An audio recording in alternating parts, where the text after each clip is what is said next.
Welcome to the Cutting the Gordian Knot podcast. Matt Advent is here. We're talking AI. We have very few plans. We hope to have some good ideas for you. Thanks for listening. Here we go. Matt, Okay. We started, as always, beginning to share all of our ideas and realizing we should hit record.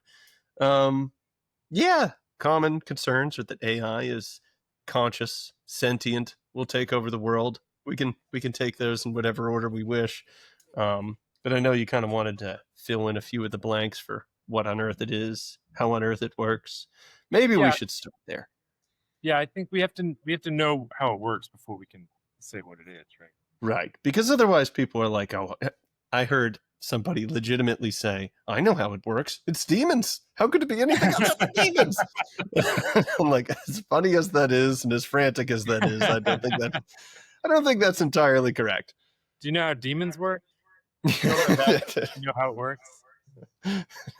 Slightly unfamiliar with the inner workings of demons. Right. Yeah. Mm-hmm. I mean, if this is how they work, that's a big surprise. Big surprise. Statistical inference from individual tokens linked together. So tell us how they work, how it works, Jake, because I don't really know. Oh, me?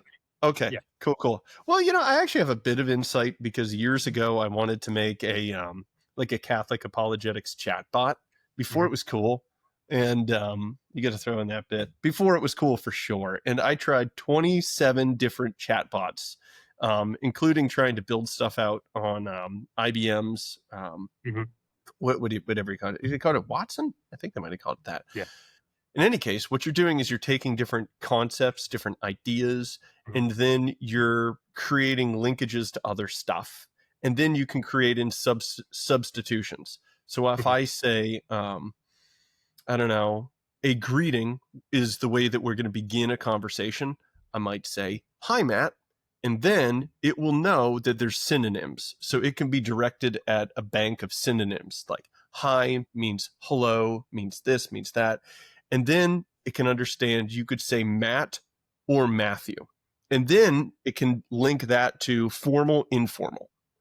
So that when we meet context, it can see statistically, is this more likely to be a formal or an informal? Oh, this is a formal greeting. In that case, Matthew is more probabilistically linked to formal greeting, and hello is also. So let's link hello with Matthew for this particular context. Hello, Matthew. And that's kind of what's happening. Now, they use reinforcement learning to just let it comb the internet, find all of its data, and then we say, good job, bad job. And traditionally, that was a human role. And we still do that with thumbs up, thumbs down, and you can put in a little blurb why Gemini or ChatGPT did a horrible job, and maybe somebody looks at that. But also we can use the LLMs to help to kind of sift through and rank their performance. So that's a little bit of what's happening now. You see some of the more advanced models are actually doing a number of different attempts to build your answer. And then once those are together, it comes back and says, can we kind of draw the best from each? Which ones are being the most accurate? And it can kind of judge and rank.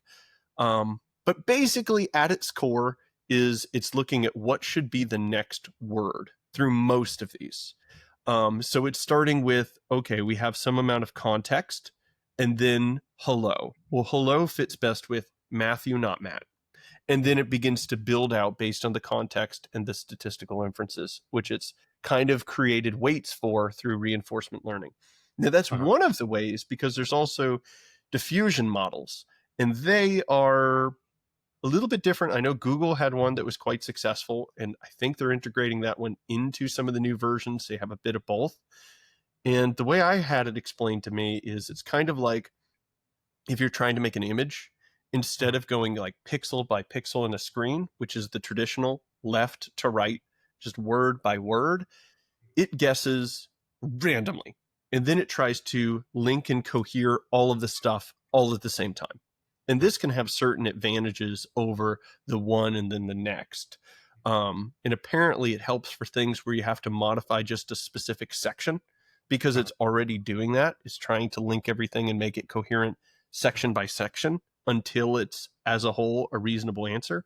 So on the back end, it guesses a paragraph, and then it starts to scramble the words until it all makes sense and it's a sensible paragraph. So that's very different than, I mean, I don't know, maybe that's not different than the way we think in a sense. There's a way in which we do go word by word, but I think when we have the insight that we have an idea, it does feel like we go from something vague to it begins to kind of take shape in our mind. And then when we express it sequentially. I don't know. What else do you want to add? So I think so. Essentially, right? It's a word prediction algorithm where that Mm-hmm. there's some sort of mathematical equation that models how likely the next word is given the words that have already been fed in. So given what the context is, and that I think is. So I don't know. I don't know very much about how we process language, but I think that it's probably pretty different than how we process language. I don't What really know either. I know that they've tried to consciously build it, certain aspects of this based on what they call the neural network. And my very limited understanding of neurons is that there's like you have to overcome like a gradient. So there's like a resistance to Mhm. go an individual pathway. And then neuroplasticity is basically these pathways can expand as you use them, or the gradients can decrease as they find that they're the most useful final pathway. So the Mhm. neuron's connected to a whole bunch of other ones. And Uh-huh. then we have a channel being picked, and Uh, uh, it's based on how much impedance it has in any given direction, which can slowly change with use. So that's kind of what's happening. If we say that's analogous to, and I might get this wrong, but like a concept, like the concept of greeting. The concept of greeting is linked to a variety of other concepts, and it's linked to a number of different words. And each word is then linked to a variety of, say, synonyms. And then those synonyms would have contexts like formal, informal, descriptive, or it's this or that.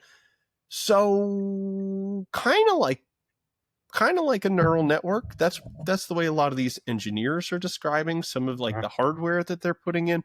My explanation is far too fuzzy on this one, but I wouldn't attempt to actually give a definitive description of how we think or how it thinks. I can only say that they think they're similar in some aspects.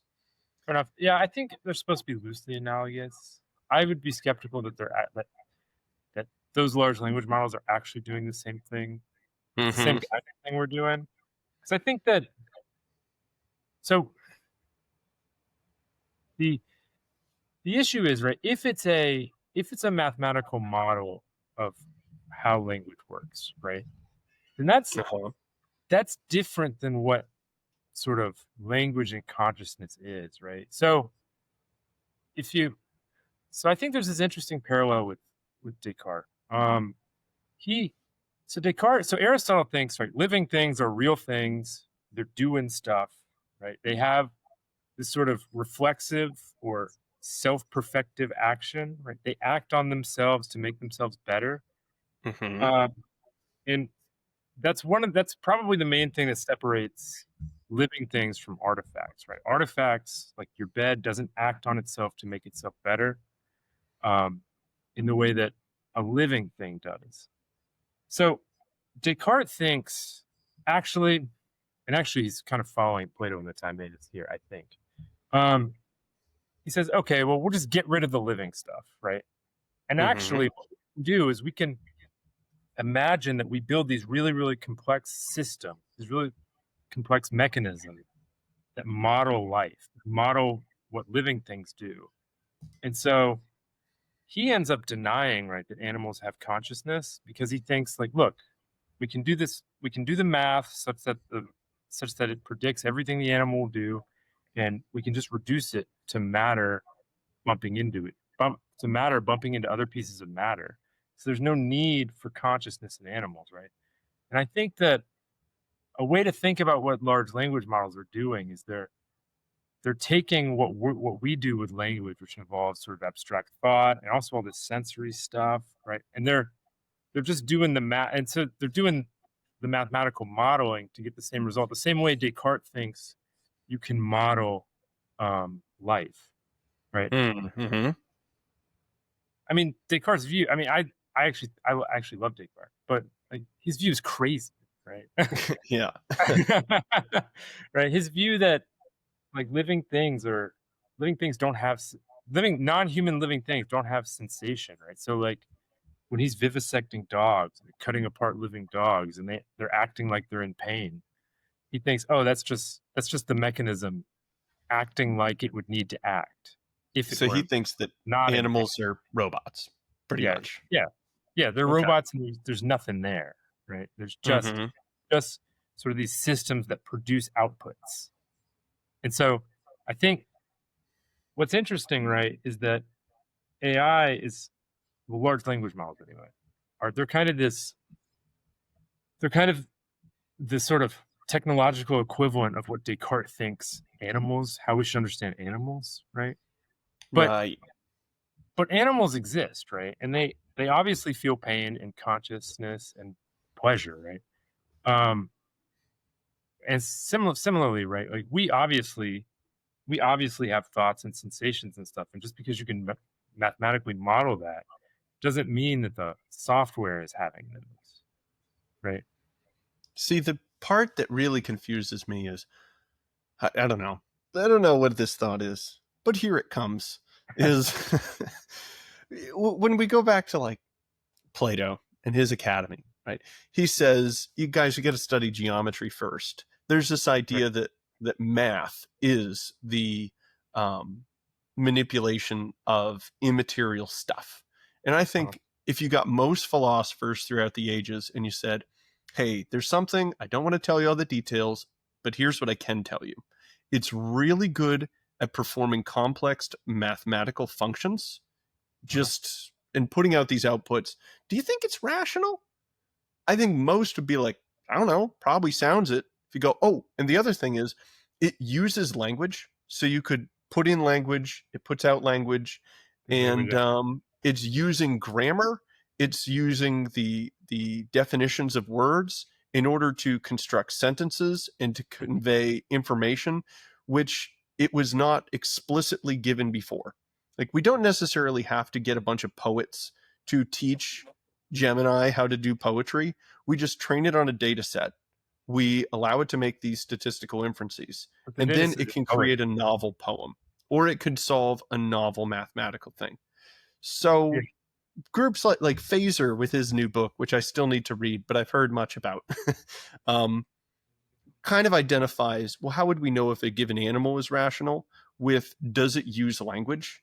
And I don't Uh-huh. think that's a bad test because it shows that you have a level of abstraction. And then that gets to what I'm sure we're going to be talking about with agent intellect, etc. But here's what I'm kind of seeing is Descartes wrong about your dog. He's certainly having a first person experience of why is this maniac philosopher performing a vivisection on me? Really bad. Don't torture your dog or really anybody's dog. Um, but at that point, we say, okay, he's not rational. He's not using language. He can't do abstract concepts like math. Uh-huh. But AI can. But he Uh-huh. can have a first person conscious experience. He can collect sense data. And I think he can Uh-huh. do an interesting conscious operation whereby he can compare two things and find that they are or are not equivalent based on the sense data. So he can Yeah. have the experience of, is that a treat? Oh, it is. Right. Uh-huh. And that's something that I don't think AI can have is a first person conscious experience because I think it's at the end of the day an artifact, not a substance. And we'll Yeah. totally get that into that for the listeners. But humans seem to have both. We have the first person conscious immaterial perspective whereby we can bring things into composition. This is A equals A or this is not. And we can hold these things in one kind of immaterial spot as a Mhm. privileged vantage point. Yeah. But we can also abstract from these particular pieces of sense data that are Uh-huh. or are not equivalent based on our perspective consciously. Uh-huh. And then Uh-huh. we can put this into language and do mathematical things. So we kind of have both powers. Here's the spot which blows my mind. Uh-huh. Right now, you can order a biological computer, which is a bunch of neurons sitting on a chip. And I have like personally, like years ago, gone on this one site where they connected a mouse brain Uh-huh. magically. I have no idea how you do the interface to a computer, and you can perform mathematical like operations using the mouse brain. You can run simple stuff. I think it was in C++. So I have actually had a mouse brain do stuff through the Yeah. cloud for me.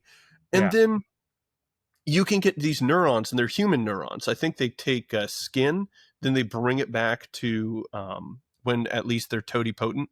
And then I don't think they're all the way like embryonic stem cells. They don't back them that far, but they back them up enough so that you can then bring them back forward and have them be neurons. Then Okay. they're Nice. connected. They have neuroplasticity, so you can have them shift in purpose to specialize in different things.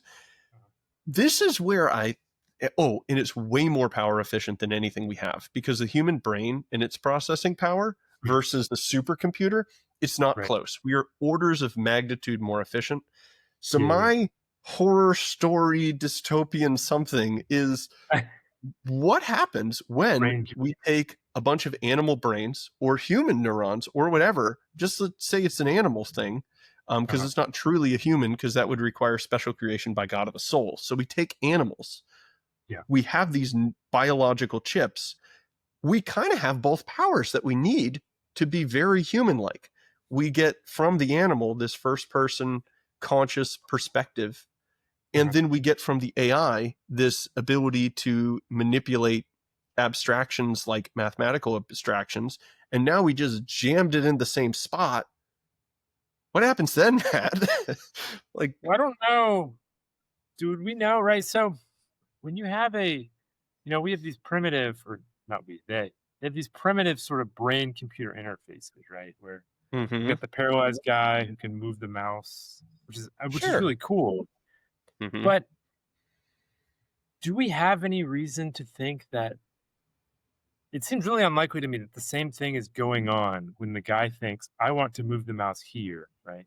And his neuron sends the signal to the computer chip, right? It seems like there's a transformation of sort of what's going on when it reaches the sort of computer transmitter, right? And you're now just dealing Okay. with a mathematical model of ones and zeros. So if you like So you're saying jam it's an together, animal and a machine. It's not yeah. one So, thing here. So so if there's you were to animal jam, things going on here, then machine things going on there. yeah, so if you were to jam together the chimp and the like the chimp and the AI model, right? I don't Uh-huh. know. It's not obvious to me at all that they would fuse and become like one conscious thing, right? It seems to me like you would just have a chimp brain in an AI model that maybe interacted in weird and interesting ways. But I mean, I don't know, Well, right? well, You that gotta brings try. us to kind of the yeah, no, we did. Yeah, I wish we knew. That kind of brings us to the question of like, we're often quick to be like, oh, dude, it's an artifact. We can reduce everything in an AI down Uh, to its parts and pieces, etc. But on the other side, there's something in the back of my mind that goes, well, hang on, like maybe we're just kind of writing off the form a little bit too quickly. What if we said there is something immaterial which uh, does cause like some type of top-down causality, seems to be, and that's software. And it even does some self-perfective things. Like your computer can go, gee, I should really defrag my hard drive, if that's even a thing anymore. But it could totally go, yeah, it's getting a little bit fragmented. I think I could kind of heal. I think I could achieve my ends better if I performed this process on myself at my own initiative because of the software, not necessarily because of the hardware. Because you could have the uh, same hardware that does or does not do a disk defragmentation. Or to pull right. it into a more modern context that isn't Windows 98, um, that AI that says, well, I can create synthetic data to train on, or Mhm, I could sort through the data set that I'm being trained on to find if this is high or low quality and then learn from that. Or I can mhm, choose amongst a variety of my answers to say this one actually arrives at, my purpose, my quote unquote, my purpose better than other ones. And then I can replicate that more often. Or very soon it might be, hey, I'm a better coder than all of these humans. I'm going to write up the code that allows me to function even better. And there's an extent to which it's a black box now. and that because it's Right. kind of evolving and changing, we don't really know what's behind the scenes. That's more about just the statistical weights between different Right. concepts. Right. But it could just write up a whole new code for itself, or maybe it'd be for Uh-huh. another. Um, at which And point, then I don't know, maybe it then says, hey, I've written up a code. I'm here. I'm going to make a better and better rev of myself. Also, I just ordered a new data center, and here's how everything needs to be arranged. And it's going to make me even better. And I'm going to pay for it myself because I'm generating income and I'm this self sustaining little thing. And by uh-huh. little, I mean huge and diffused and monstrous. Yeah. Yeah, I think so. There's a problem, right? Where do you start with this? So the thing I said about Descartes earlier, right? Descartes thinks we can model living things and reduce Hmm. them, their parts, reduce them essentially to atoms that are just interacting, right? Just think of little tiny pieces of matter that are running into each other, and they're set up so that way they create this big like loop that sort of every time it gets to somewhere it starts over, right? So this basically this big Rube Goldberg machine. Right? Hmm. The Rube Goldberg machine isn't conscious, but imagine it was set up so that way it could set itself back up, right? That's essentially what he thinks an animal is. Hmm. Um, Aristotle thinks, right, that he thinks no, animals are wholes, and we need to start with their wholeness if we're going to understand them. And it's and the fact that they act on themselves for their own good, right? Like not only do they not only do they heal and stuff, but they also, right, like the lion hunts for its own good, and that involves acting on itself because it has to you know crawl across the Sahara, not the Sahara, the savannah, right, to find these animals. And so Hmm. that's a way of acting on itself for its own good, right? But there's a there's sort of a built-in tension in Aristotle's view where if you just consider it from the sort of natural philosophy side, it is actually parts acting on each other, right? So it has Hmm. to act on, right? So it has to have its foot has to act on its arm, which has to act on its shoulder, right? And so, and you deal with that because you have to have that because physical things aren't simple, right? God doesn't. Aristotle doesn't think God has that. God is purely simple. He is just his own activity. Like you don't have to have parts acting on each other. But when Aristotle gets to the metaphysics, and I think metaphysics, book 8, and then at the end of 8, and then into 9, right? He starts to deal with how we can actually understand animals or living things in general as acting on themselves. So not qua having parts, but qua sort of wholes. Right? But Hmm. that creates that creates this issue where if they do have parts and the parts act on each other, which is true, right?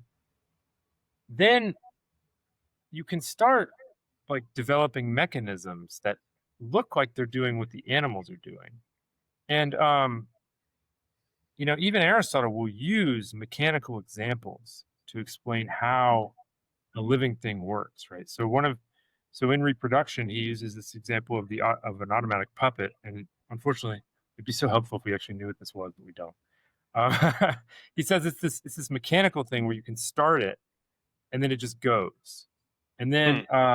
he's got another mention of that in movement of animals, and then he's got a movement an example of a wagon with two wheels that are different sizes. And so he's willing to use mechanical examples to understand living things, but because because material substances have parts, even whole unified substances, that that opens the possibility that you can start creating artifacts that involve multiple pieces, um, and then you can use those pieces to act on each other that start to look a lot like what the animal is doing. And I Hmm. think, and to me, it seems like you have to take a stand somewhere, right? Like animals are wholes, and they are conscious, and they are doing stuff, or right, they're not, right? Or you can go the Hmm. Cartesian route and just eliminate them from your ontology, Yeah, right? I So, think what kind of what you were talking about earlier was I don't know. Tell me if this is kind of where we can start headed with it. But if you find an acorn, it's Uh-huh. trying to be an oak tree. Trying's kind of a funny word, but like, what's Yeah. making it go towards oak tree? It's an acorn. It is an oak tree. It's just a little one. Yeah. Yeah. But when we talk about an LLM or something, it's the intention for it to arrive at an end is extrinsic. So like, Mhm. if it's a whole, there's an intrinsic. It's not just healing, right? It's not like, okay, cool, that can be a self-perfective activity in that it returns itself to whatever state it was supposed to Yeah. be. But if it's trying to reach an end, if it actually has, a final causality, we can tell that story, then that implies formal causality to me. Yeah, that's right. And that means that there's a type of whole, and this is a substance. Yeah. So normally I think we think about, well, is there a form? Cool, this directs it to an end. Let's talk about final. I think we can work backwards and just say, does AI have like this final end, or is it being directed extrinsically? I think it's Right. directed extrinsically. Like, we Yeah. said, let's build this thing. We said, let's do this. We said, let's prompt it. We said, let's organize this thing. We really did put a lot of extrinsic oomph Uh-huh. into this to arrive at a given good. And that tells me that it doesn't have a form, which tells me it's not a whole. And that's very different from if you plant an acorn tree. You didn't do anything extrinsic to it. You were just the occasion for it reaching its end. And I don't think I would have to be convinced that this whole us literally building the AI is an occasion for a pre-existing form reaching its end. And that one I think is a tough sell for me, unless it happens to be that there's just a form of AI, which God decided there'd be a form of AI, and then in 2020 whatever ish, we happened to find it. But that kind of leads me to something else. But I want to hear what you have to say Yeah. about that first. Yeah. That the sort of the link between formal and final causation, that's really Aristotelian. I think that if AI started to do stuff on its own, right? Mm-hmm. And as far as I know, it doesn't. Agents Um, are coming, Matt. Yeah, actually, you can but get agents now. but no, that's not. If it started to pursue its own ends, right? Okay, that's true, because like Aristotle says, a slave is a tool, which everybody's like, what? He's mean to people. It's like, no. He, from what I can tell, and by the way, listeners, if you've ever used Gemini, there's Flash and there's Pro. Flash is super fast and it gets it. That's me. The other side of the screen is Pro. He goes very slow and tediously through very complicated things, but he has a much more accuracy rate. So that's why we work together. Right. Where on earth was I? Hey, the slave is a tool. The way I read that is, okay, he's arriving at an end which is caused extrinsically, right? Yeah, Just like a tool is, right? The wrench does this because there's a cause of it reaching this end. So if you are a servant or a slave, or he would just say an employee, even a highly compensated one, you are a tool of somebody else, right? Insofar as you're acting because of their initiative and not your own. So with an agent, if you say, go out and book me a flight, this is still your initiative. So it is still acting as a tool, even as an agent. So what you're saying is, when it determines what is good and it pursues something for the sake of some type of good, irrespective of one of our aims directing it, that would be what you would mark as, okay, thing could be a substance. I don't know. I mean, I think that those are the best criteria I can come up with. But I also think it could just model doing it, right? That's the thing. It's you feed the whole internet into it, right? It might, like, you might just be able to have mathematical models that start looking like they have ends, and there's nothing there interiorly, right? so that what? Okay, so I think that we could model this and it'd be confusing. I mean, two things I want to hit. I'll just list them both and we can go wherever we want here. One is, this is where I put like my moral foot down and say, whenever you're using any type of technology and you allow it to tell you what is good, which means you allow it to tell you what should be the object of your love, then I think you have abdicated your duty as a human being, as a rational animal, and that's wrong. And Yeah. this extends past just having AI determine what is good for you. You can use it to help answer questions, but to say what is good and what is not good, to arrange the hierarchy of goods, I think is our task, because I think arranging the hierarchy of goods is worship. And I think we're made to worship Yeah. God. And that implies arranging the hierarchy of goods. To farm this out is just, I think, totally wrong. And I would say and this one's going to get all of us, when you just sit and you're on TikTok or the YouTube shorts or something, and you come with no intention, and you just say, you decide, algorithm decide, I'm farming out to you what I should love. Oh, show me this. Yeah. Ooh. Oh, show me that. Ooh. I don't think that's right, because it's operating on you. So you're Yeah. no Yeah. longer right. It's intention, quote unquote, moving you, and not you choosing the good and then moving towards the good. And I think that part's disordered, whether it's an algorithm in Facebook or it's an AI. Yeah. Technology needs to be the tool, not you. Yeah. The other thing I want to bring up is, I listened to a podcast that I did about AI, and it was a couple years ago. And honestly, I forgot everything, like I do in every single podcast. It's just like, I don't know if like something on my, camera just does the flash from Men in Black. And I'm just like, oh, I'll re-listen and be like, what? Really? Never heard it. So apparently, past Jake made a point that material is the principle of potentiality and form of actuality.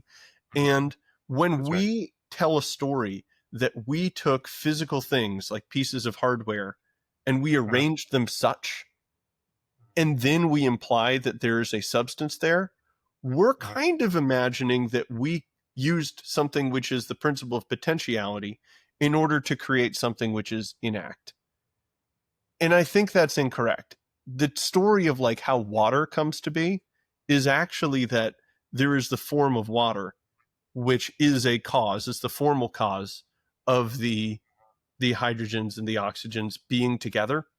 Where if we moved the other way, I wouldn't say we created the form of water the first time the oxygens and hydrogens came together. There was a form, and the water being there is downstream of the form, not downstream of the fact about material things. I don't know if that's right. Old But Jake is not always right. What do you think about that? Like, is it possible for us to materially create a substance which didn't already have a form pre-existing somewhere? Like, is that metaphysically possible or not? yeah, I think so. So, well, think about what's going on. What does sort of the Aristotelian tradition think is going on in causation? Right. It's the sort of abstract, hard to understand way to put it is that every agent makes something like itself. So the agent takes a form it has and puts a new form into the thing, right?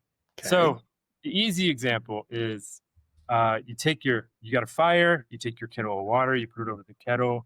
The fire, which has heat, which is a form in the genus of quality. It can get confusing when we're talking about form, right? Because most of the time we mean substantial form, but all 10 categories are kinds of forms. So if a form in the genus of quality, and then the fire gives that form, that actuality of the heat to the water. The water, when it's cold, it's able to be hot. It's what Aristotle will call hot in potentiality or capacity, might be a better translation.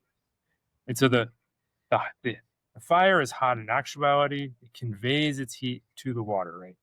And then, so that's the basic causal principle. Everything that produces something has a form. Now, Right. once you can, that's the easy example. You get to more and more complicated examples, right? But this form, this form, we would say the substantial form is still water. Yeah. But we would say it has the accidental property, and in this case, it's participating. This quality is a participation in the form of heat, or does it actually take on the form of heat in some? No, it takes on it has the form of heat. Right? The water is. The water will burn you. So So the are we water is saying, not but it has one substantial form, but it one has substantial. more than one form present in the substance? Yeah, because all of the categories. So there are 10 categories: substance, quantity, quality, relation, place, time, action, passion, possession, and posture. Right. All of Boom. those are all of those are forms. Right. Hmm. I'm glad my freshman philosophy teacher made me memorize that. So, but all of those are kinds of form. Right. So even position. Right. Like right now, I'm sitting. I'm sitting in actuality, and that's a kind of form. But I'm standing in potentiality. I have the capacity to stand. And so I can stand up and transform myself from sitting to standing. Right. Similarly, right, the water, so the substance of water is H2O, right? Hmm. But but water has lots of other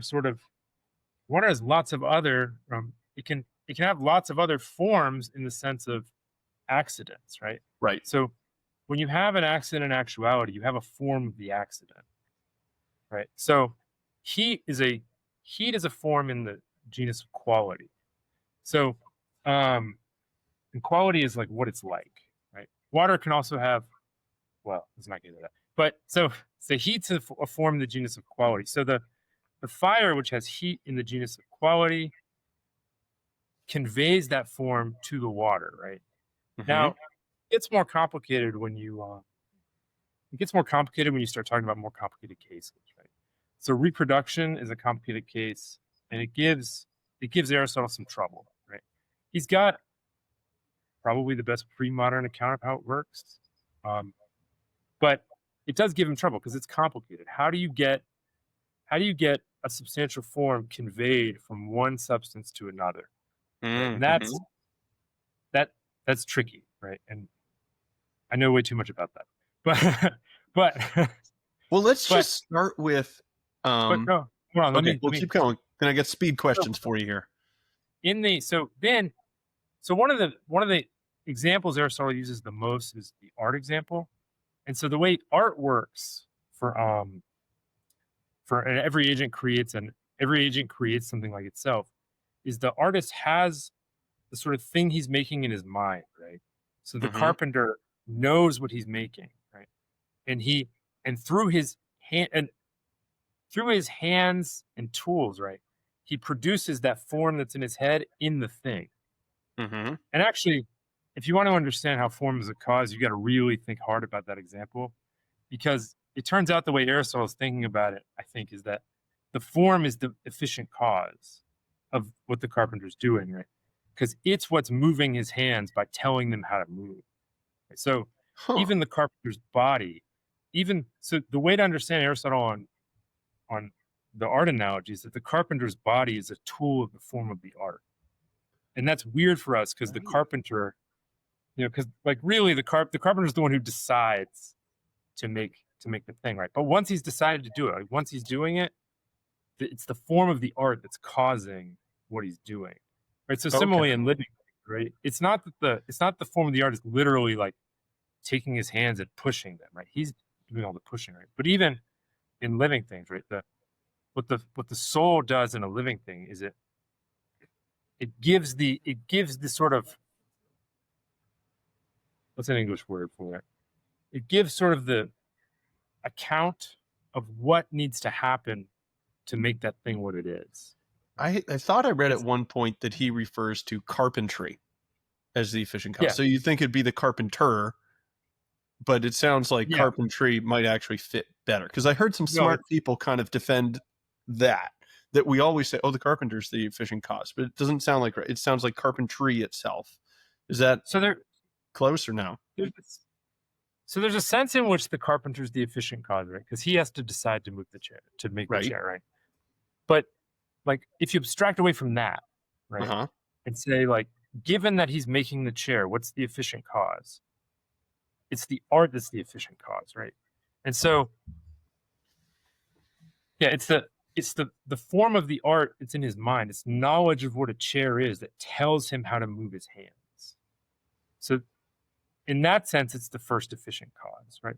I think we have this problem where we think of efficient causation like kicking, right? Because Mm-hmm. like that's like the easiest example for us to get. And it's not that Aristotle doesn't think that's an efficient cause. But that's not where you should start. Where you should start is like with art, right? Okay. Or So production. Man so generates man. there's the form of the chair, kind of. I mean, yeah, we always say form of the chair. That it's an artifact, so it gets confusing. But there's a form of the chair, right? There's the idea of the chair. There's the how to move your hands to make it. That seems like carpentry. Then there's the carpenter. Then there's the material of the chair. Yeah. So I Okay. think that he might not think there's a distinction between the how to move your hands and the form in the mind. Okay. And this gets Okay. this Huh. this is a separate this is like we talk about this another time for like an hour. Because it was reading Hayek that changed my reading of Aristotle and helped me figure out what he actually means. Hayek's weirdly good at philosophy while not Um, talking about philosophy. he's good at it until he's not, right? But so the point of where I was going when I started with this was that it's not obvious to me that you can't manufacture a substance Mm-hmm. in that way, right? So the But you have to artist, have the form of it, but the you have to have form the could form be of an the substance. idea. So are you saying that we could have, okay, so I always kind of have, maybe it's my inner Platonic something in there, the idea that all the forms are pre-existent, but you would Uh-huh. say that an intellect could imagine a new form, and that's not a problem, and then that could become a substance? I think so, yeah. Wow. I mean, all There that. you So go. You heard it first here, guys. So if you're if we imagined a mermaid, I think this is actually right. So if we imagined a mermaid, then the form of mermaid is there. So it does in a sense pre-exist. And then if we then went into a biolab and took fish and woman and we combined them together and the first mermaid was born, we did it, and that's a substance. yeah, but Okay. I think it's important to note that like the idea of mermaid we have because we saw the Little Mermaid, like that's not good enough. Right? That's not the form. If you're Right. gonna make that thing, you have to know Thoroughly. you have to know a ton about it. Like Mm-hmm. so Yeah, we have a so very then gentle description of what such a thing is. The actual form itself is the totality of like the whole of the thing, which really we never completely, I don't know. Well, Aquinas's account of coming in contact with the form's kind of interesting. well Maybe we need to get into that part. Aquinas says we never really know the form of a gnat, right? Mm-hmm. Mm-hmm. I mean, and then there's but we do in a sense have whatever that form is come into contact with our mind after we deal with a variety of phantasms, which are abstracted from sense data. And then from that, we come to understand the form of something. And then when the form of something comes into our mind, at that point, the form is held in our immaterial mind, such that the form is just there. So we know it by coming into conformity with that thing. Is that right? Wrong? Yeah, well, Oversimplified? let's back up. Because like nothing you said was wrong, but it's like it's a little more complicated. Give the let's go through this, and then honestly, I think this is really where we need to drill in is, the question of, is AI conscious? Can it do this and Right. that? I think centers around, can it have an immaterial part? And if we can kind of get some clarity on this preliminary stuff, the two things kind of in my head are, one, option one is basically goes like this. We could come up with some type of form of something, and through computer engineering as the efficient cause, we have endeavored to make something conscious and rational, and then this could come about. Option two is we think, well, hang on, maybe the substance is still just silicone and copper and glass and whatnot, but could we add those other accidental forms to it? Because we might not be able to make it a rational creature, but you think of like the exercise of rationality as, in a sense, it seems accidental, right? Like you could find a person who is severely mentally retarded, and you'd say they are a rational animal, but they don't seem to have the Yeah. accidental qualities of being able to do math or abstract like we would think of Yeah. as an abstraction. Or an embryo does not Yeah. have the accidental qualities of being able to use language and be able to Yeah. do all these. So in a sense, all of that seems to be able to fall into those 10 categories. And then if those are in the 10 categories, why can't we just apply those and through the art of computer engineering transfer those onto a substance which is not a rational animal, but is instead a bunch of silicone and things? It's an artifact, right? But in the same way that we can talk about qualities of a chair, even Mhm. though it's different things, it's not one thing, doesn't have a substantial form. We Yeah. could talk about qualities of AI, even though it doesn't have a substantial form. So that's kind So of let where I want to head. there's a lot there. So let me talk about the accident substance stuff, All and right, I'm then sitting back and relaxing. All right, go for it. consciousness, and then intellect. Okay. Uh-huh. So what was the first thing? Oh, substance and act. So yeah, so you're right, and your intuition is right that rationality for a rational substance like a human being is an accident. And that's going to sound really weird to people because right, how do we define what a human being is? What is Aristotle's definition? A rational animal. But the issue is that we don't ever get direct knowledge of we don't ever get direct knowledge in the category of substance. So what we have to do when we make a definition of a substance is we take the proper accidents and we use those to tag what the essence is.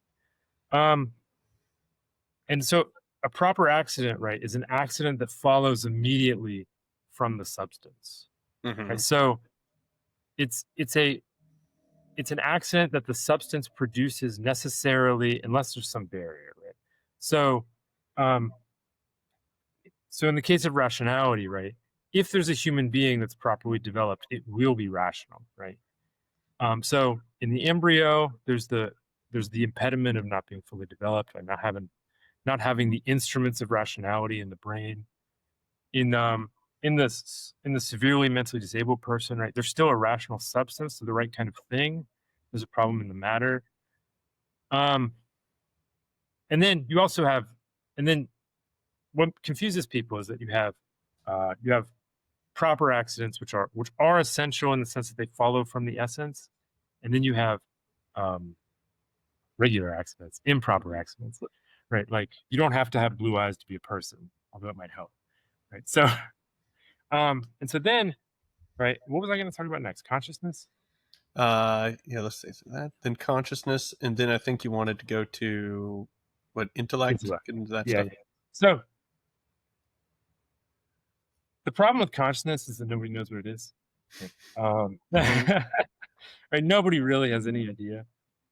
Um, I I don't know what it is, but there's got to be something reflexive about it, right? There's this ability to sort of turn back on yourself and think Mm-hmm. about, or not necessarily think about, but to experience things in the first person, right? So plants probably don't have consciousness because they don't have this sort of ability to turn back on themselves and sort of like perceive, right? So you perceive the damage to your hand as damage to you, right? And it hurts, right? It's not like Descartes uses an example of a ship being wrecked, which I think is from De Anima, actually. It's not like when your body gets hurt, it's not like you're the captain of a ship and that you see that the ship's hurt. You feel it immediately, right? So consciousness, I think of consciousness as a low level thing, right? All animals have it. Uh, Mm-hmm. slugs probably have some level of consciousness, right? And as you ascend, as you get more and more complex, you get more and more consciousness, Mm-hmm. right? Um, but I take consciousness to be different than intellect, right? So, so consciousness is just the ability to perceive, to know an exterior singular, right? So, like, you see something and you know it by seeing it, whereas intellect is the ability to have a universal. So, well, let's talk about why you would even want to, like, why. why does the tradition even think you need universals, right? And the answer is something like, look, you're able to recognize categories of things that are dissimilar, right? So Plato has this example of two sticks, right? Take two sticks. You say these are the same, but what are they the same? What are they? In what sense are they the same, right? They're made out of different kinds of wood. They're different colors. They're different lengths. They're slightly different diameters, right? So, but you can abstract out that they're sticks, right? And Mm-hmm. so the idea is something like, right? So you have a concept of a triangle, and that concept applies to every single triangle in the every single possible triangle in the history of the universe. That concept fits onto it, even though, right, none of those triangles are identical, right? You've never seen an actual perfect triangle, right, with three sides that are perfectly straight, right, and perfect interior angles of 180 degrees. Mm-hmm. And so the conclusion of the tradition is that because no two material things can ever really have identity, because they're always different in some respect, right? In Mm-hmm. order to have a concept that maps onto every single one, it has to be immaterial, because matter makes it particular. And if it's like if the you're in so if you imagine a triangle, right, you picture a triangle, that's a particular triangle, right? If you imagine an equilateral triangle, then it won't match up with isosceles triangles. Right. The concept needs to apply to every possible triangle. And so that's the tradition thinks, because of that, it has to be immaterial. It can't be a material thing. And so in abstraction, right? Abstraction is the agent intellect uses the image. Aquinas calls it a phantasm. Right? So a phantasm it's the most worked up sense image. It's in some sense in your brain. I don't know how, but in some sense it's in your brain. And the agent intellect uses that. Aristotle says it's like light. The agent intellect uses the phantasm to act on the material intellect, and that's when you have understanding. But it's important that your intellectual, what's he call it? Your intelligible species. That's the thing you're understanding. Right? So when you picture a triangle and your agent intellect acts on the triangle and uses it to move your material intellect, the triangle in your material intellect that you're actually understanding as a universal triangle, that triangle is immaterial. Mm-hmm. But it's important that you can't ever think about triangles without the images. Right? That's in the Aristotelian tradition. That's what they think, right? In the Platonic tradition, it's different. It's kind of crazy over there. But in the Aristotelian Thomistic tradition, it's the intellect can't ever work without the images, right? Which is why, right, if your brain is disabled, like you can't think. Mm-hmm. Hmm. Yeah, where was I going with this? I'm sorry. Well, I was kind of thinking, well, you're thinking of where on earth you were going. Um, it, what you're describing there sounds a lot like what we described for AI, but I want to do a little twist here because there's a bit of a break in older philosophy versus more like modern analytic tradition. And that is what it sounds like is we showed an AI a whole bunch of pictures of triangular things, and then it found the commonality. It's like, okay, 4% of the time, everything's blue. 8% of the time, everything is, bent this way, that way, or the line is thick or thin. But 100% of the time, I find 3 points and the angles add up to approximately 180. Okay, then it's going to have this conception of triangle. And that could even be coded somewhere as who knows what. It's a black box at that point, what it identifies as triangle. We don't really know. We just know that it can, whatever its conception of it is pretty accurate. Where I think the twist is we commonly think of knowing something as always like a linguistic semantic knowing. When I say I know something, it's that I have the statement, the triangle has 3 sides, and this corresponds to triangles which have 3 sides. So there's this match between the two. I express the truth linguistically. I have some basis for this, and then I hold this like linguistic proposition in my mind, and it conforms to reality. Therefore, what I think is true, and I know things because of this. Whereas what I understand Aquinas is saying is a little bit different. He's not like, oh, we come to know things as an intellect by having a set of like phrases which match things about reality. He says, no, no, no, no, no. You have the form of the thing which has come into contact with you. So it's not the definition abstracted with language that has come in contact with your intellect.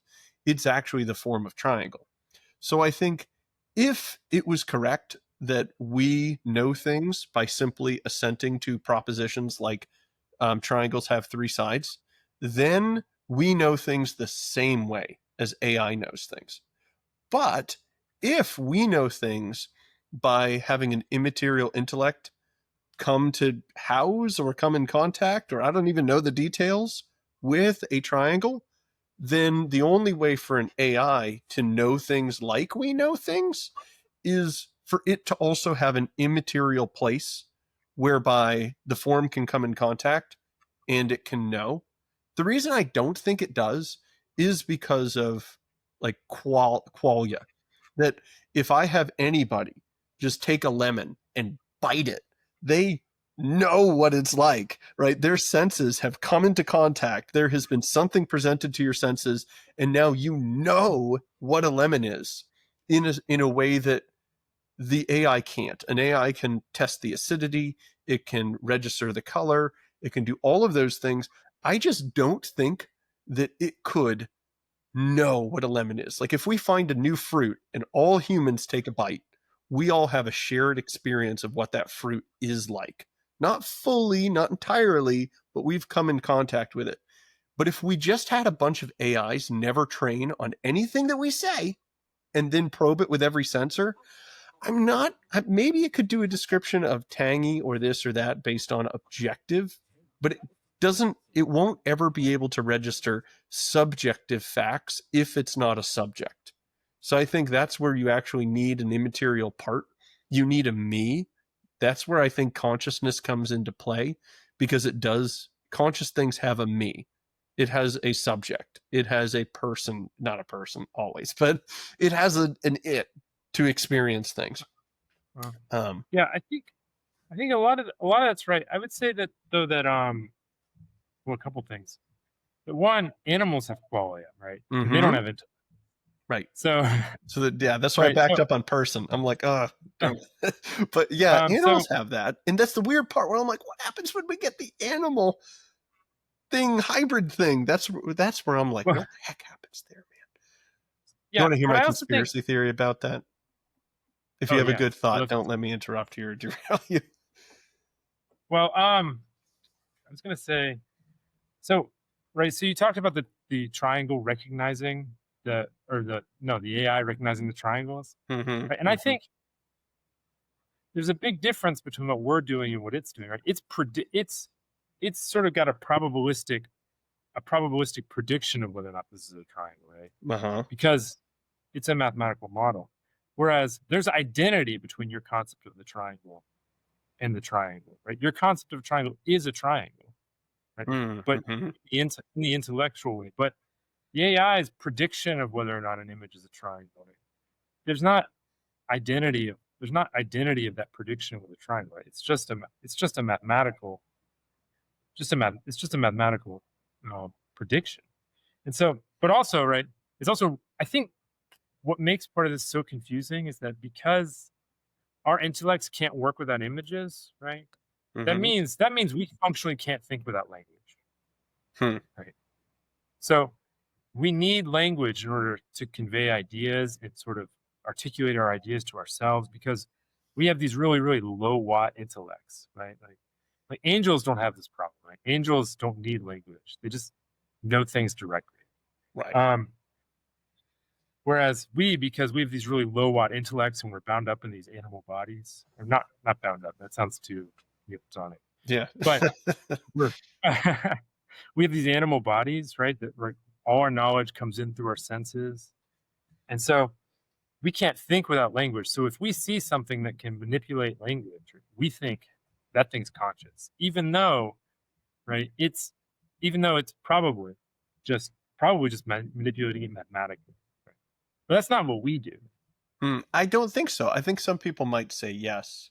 But another thing I want to say is we kind of actually assumed something, and that is we imagined that I don't know. People think what an AI produces is a sentence or a poem or this or that. It's not objectively those things. What the AI Right. when you're dealing with a chatbot, what it produces at the end of the day, the end result are pixels, lit or not lit. So that's what it's actually targeting is pixels which are pleasing to the user, where it goes, these pixels good, these pixels bad, because there's actually no objectivity to and this is one's going to sound weird too, what a poem is.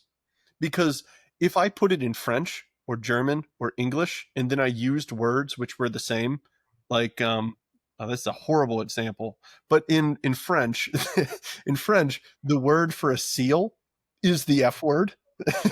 So, right, like we understand that, like, objectively speaking, if these pixels are lit up, it's actually to the one who's observing it and understanding it to determine what it is. Now, I'm not going all postmodern on us for like literature and things like that, but I will say that there's no objectivity that like this poem is a poem when what it is a set of pixels.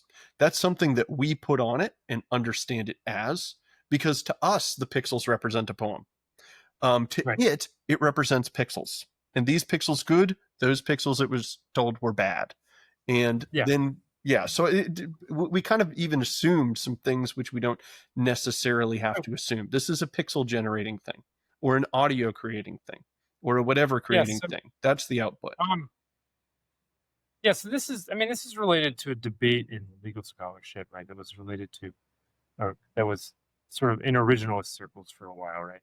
Um, so if the if the law is the original public meaning of the law, where does the meaning come from? Right? There's skepticism. If you read Clarence Thomas, he's really skeptical that you can know the intentions of the legislator. You just have to look at the words. Mm-hmm. But it is true that if like the wind were to blow sand such that it's settled in the way the Constitution is written, right? It would be that would be meaningless, right? It's only human beings that can import the semantic meaning Right. Of language, right? And this is why, right? I mean, the postmodernists have a point, right? Mm-hmm. There's like they have a point, but they bring it too far. But there is in fact, right, subjectivity and meaning and sort of interpretation and stuff. Now they reduce it to the absurd, but it is true, right? And so the this is I think part of the fundamental point I was trying to make, right? It's because the AI is mathematically modeling language. It's not really using it. It's not doing what we're doing. Right. There's a good thought experiment. And I think the Chinese room, right? So there's functionalism and philosophy of mind. It's probably the best materialist theory of philosophy of mind. Is that mental states are they're just whatever behind the curtain produces the right output in certain situations, right? And so John Searle is this thought experiment that says, so imagine you have this room, this guy who doesn't speak Chinese, right? But he's got this huge book where he's got inputs and outputs for every possible sentence in Chinese, right? And so people pass him in a paper with a sort of a phrase, sort of starting a conversation in Chinese. He, just by the shape of the characters, matches them up and then takes the correct response and passes it out, right? He can put out the right Chinese outputs like a native speaker, but there's no understanding in the room, Mm-hmm. right? He has no idea what he's doing. He's just matching up pictures, right? And so, I mean, AI is kind of the Chinese room, right? Yeah. I It's think just that's perfect. And then I think that shows why we shouldn't necessarily accept the idea that truth is holding in one's mind just a linguistic proposition, because those propositions are downstream of the understanding of a concept. So if I say, yeah, I am a duck. Like, okay, the only reason why that we can call that false is because we have an understanding of what a duck is. Now, we have described it in language and we've named it, but what's most fundamental is not the proposition, it's the understanding of something, right? So if you Right. just have a bunch of true phrases in a book and the book is in Chinese and you don't speak Chinese, it's true that you have, and maybe you memorized it, and maybe you can picture the things because this is your job and you always have to match it. Okay, well, cool, but you don't have understanding. Like, you have to actually know it. So I think, I don't know if I say, je suis un croissant de chocolat. Okay, well, cool. I'm a chocolate croissant. That doesn't have like, like, that's false. But if you just heard that and didn't know any French and didn't even know what a croissant is, I don't think that you had anything, right? So I think that's the case of AI. I think the Chinese room is a good example. It has a number of concepts which say apple is often red or green, sometimes yellow, normally red. All right, but it doesn't understand the meaning of those things, and it doesn't really understand the statistical inferences. It houses them, it doesn't have them in the same way you can house a French or a German phrase without understanding it. Yeah. So truth is truth is a judgment, right? Truth is having a concept and then making a judgment that this conforms with the world. Right? And if you notice, AI, because all it does is predict the next word, it has a terrible time with truth. Right now, they're working on that, right? To say AI has a terrible time with truth, right? If you ask it, and it's gotten better about this, but if you ask it like to recommend me books on this, right? It'll just make up names, right? Yeah, it's because better. It's got a lot and better. they're plausible sounding names, right? So it has gotten better, right? But I think but how did they make it better, right? They made it better by telling it to by making it cite things, right? So I think what they're doing is they're saying like there's some rule internal to the system where when it cites something, it says make sure this is a close paraphrase of this, right? But it's not. But to me, right, the fact that it's tempted to do that at all shows that there's something fundamentally different between our concept of what truth is and what the AI is doing, right? Gotcha. Because we know if something matches up with the world, right? That's obvious to us, right? Whereas for the AI, because it's just a sort of mathematical model of what the sentence would be if there were an answer, right? It just makes stuff up. Right? That's a good point. We've seen, like, we all know that we can just match things. We have the ability to say that's a blue lamp in the background or that's a yellow pillow. But yeah, the fact we would hallucinate that could be a problem with, like, we would have to have something going terribly wrong with us to not be able to do that. Yeah, no, that's not the type of mistake that we make. It would be the type of mistake something would make if it was not actually understanding. Yeah, I've thought about, I don't know if this works or not, but I have a little toddler guy, and I could show him one cartoon Komodo dragon. He has an N of 1. Have fun with the stats on that one, AI. And then I could bring him to the zoo and say, go find a Komodo dragon. He'd do it, right? So I do wonder, like, is that like an empirical test of what we're saying? That he was able to, okay, Phantasm, Agent Intellect, I have a concept of a Komodo dragon. Or is he doing something? I mean, could AI ever go from a single image? I feel like it probably could, but I think factually speaking, in the vast majority of the cases, when we trained AI, we did not train it on one Komodo dragon. We trained it on every single Komodo dragon that's on the internet. And then it was pretty good, and I'm sure you could trick it at least early on with a gecko. And it was only the fact that we then came in and said, that's a gecko, that's a Komodo dragon. That's a crocodile, that's a Komodo dragon. That it was able to give us the right pixels thereafter. but that doesn't seem to be like a natural power. There's not like an it there that makes that identity. And I'm not sure how you would do that with just an N of one. I mean, there's a lot of other, I mean, that's a little unfair because you could say the Komodo dragon isn't just one thing. It's a variety of pieces, and you could put it together and say, Yeah. all right, cool. We get a variety of descriptors. But I don't know. I guess at least intuitively, it seems like there's brain power in my 2-year-old. There's some type of compute power in an AI and all that web of stuff. One of them can go from one highly abstracted image in a different color to bang, there's the real animal. And one of them takes a million tries. Yeah. So I worry about that argument because, Me too. well, one, well, one, right? When Aristotle and Aquinas and Averroes, right? Averroes is the one who figures out abstraction.